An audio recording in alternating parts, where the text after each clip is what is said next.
If I were to look inside of one of my clients' businesses right now, there would be 5 systems that they have installed because they've actually worked with us and we've helped them to implement it. Okay, I know this might be crazy, but last month we hit 83K in revenue, and I wanted to share actually the systems that you need to be able to hit 50K a month as a coach in cash.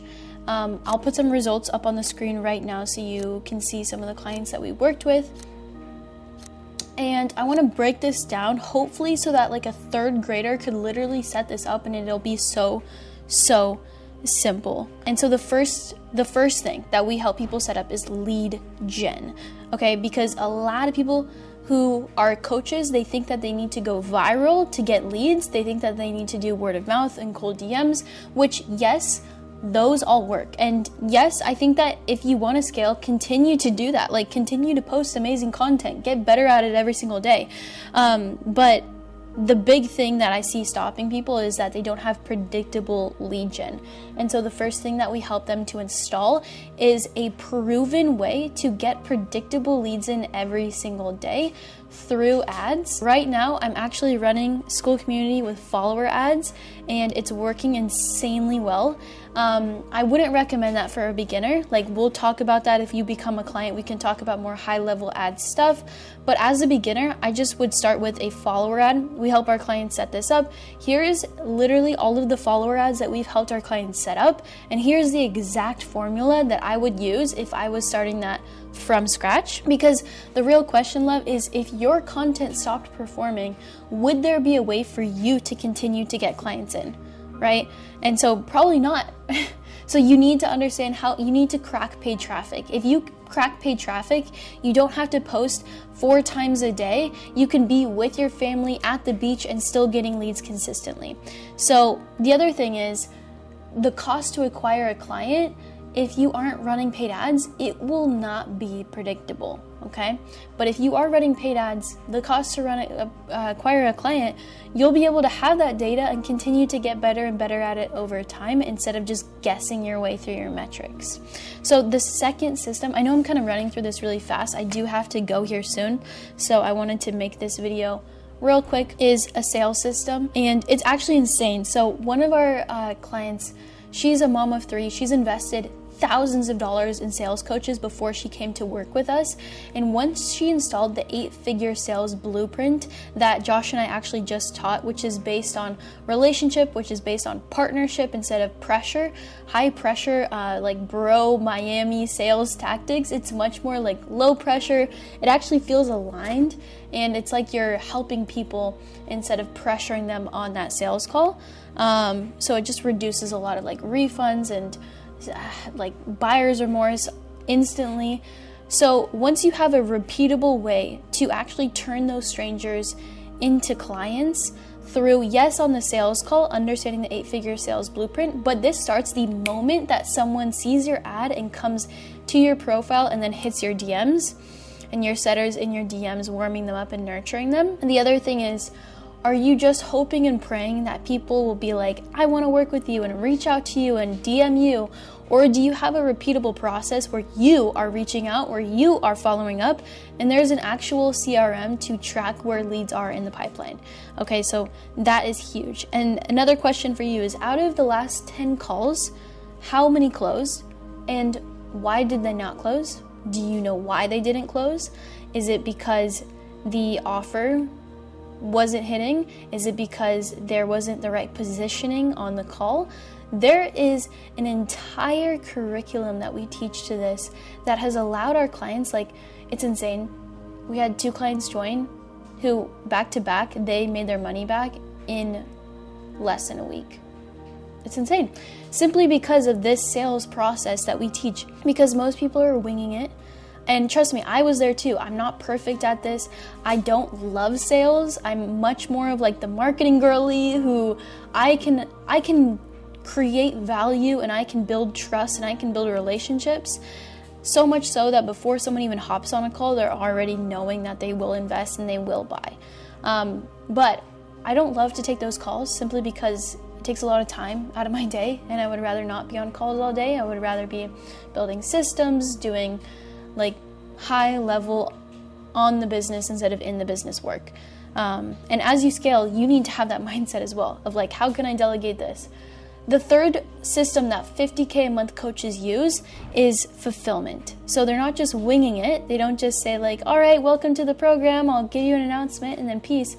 No, if you signed an extra 100 clients, would your business be able to hold it? For my business, it won't. Like we have our entire calendar booked out. We just did a workshop this week, and this upcoming week we have literally all of our slots taken. So it's going to be a hefty week, but I personally, if I were to enroll 100 clients, I don't think I would be able to take it. Why? Because I'm very hands-on. I take the onboarding calls. I do one-on-ones. I do manual.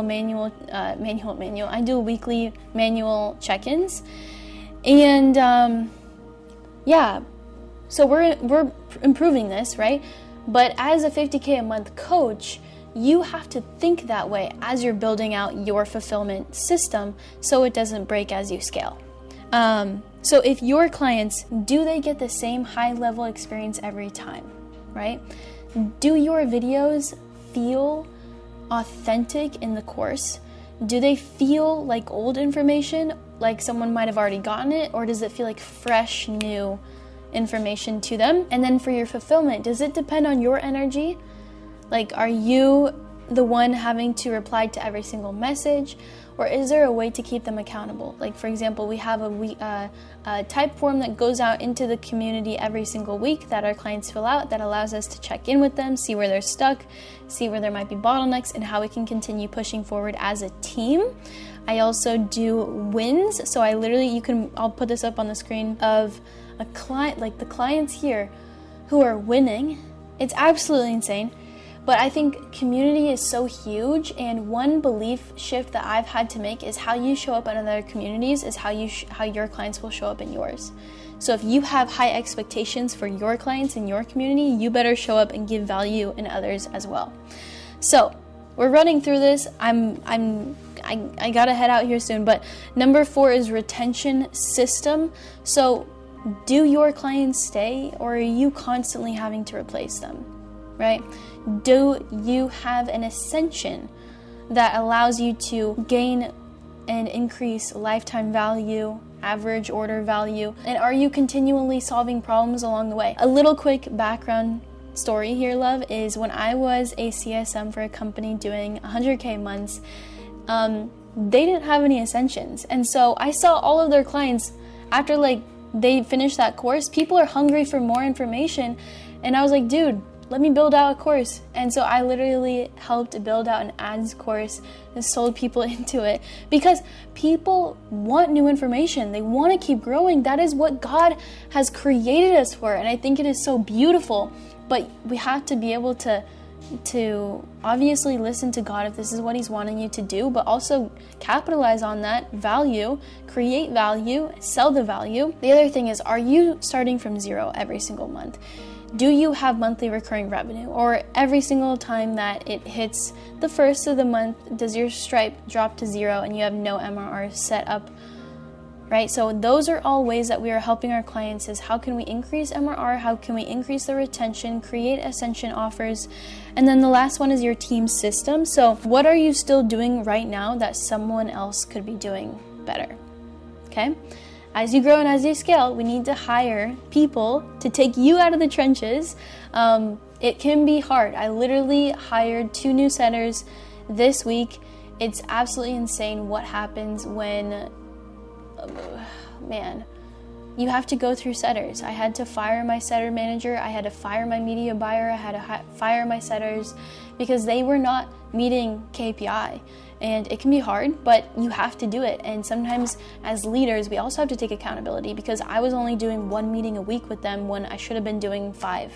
So now we're doing 4 meetings a week, Monday through Thursday, because I want to make sure that people, for the last 2 weeks, I've been in my DMs. It's not been easy, but I've been doing it because I believe in hitting KPIs every single day. If you disappeared for a week, who handles lead sales and support? That is such a funny question leading into what I just said. But yeah, sometimes you have to fire your team and take everything on while you're rebuilding it. And so I want to be able to know if I were to take a full month off that my clients would still be supported and the business would still be running. Does everything bottleneck through you? Like, are you the bottleneck, or do you have a VA? Do you have someone that is reaching out to people? Like, these are all questions that we want to ask as business owners. I know how frustrating it can feel when you are scaling a business and you don't know what's holding you back, what system you really need, and you want to figure out the bottleneck, have accountability, have a community of other people supporting you and encouraging you to grow. And if that's you, then you can go below and fill out the application to work with us.